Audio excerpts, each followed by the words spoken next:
ভালো সাড়া, কারণ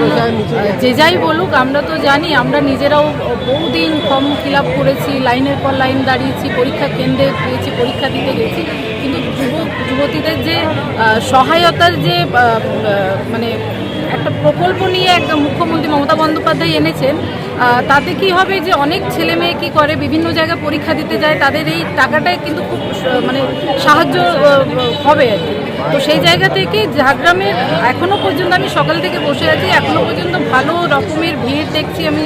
ছেলে মেয়েদের মধ্যে, এবং একটা সাহস, মেয়েরা ছেলেরা যেভাবে পরীক্ষা দিতে যাবে কিংবা ফর্ম ফিল আপ করতে গেলে যেটা বাবা মার কাছ থেকে অনেক সময় একটা বাড়তি চাপ হয়ে যায়, সেই জায়গাটা থেকে কিন্তু ছেলেমেয়েরা স্বতঃস্ফূর্তভাবে আসছে এবং তাদের মধ্যে সেই একটা আনন্দ, একটা ভালো কাজ করছে, যেটা আমি সকাল থেকে উপলব্ধি করি। বিজেপি অনেক রকম কথা বলবে, অনেক রকম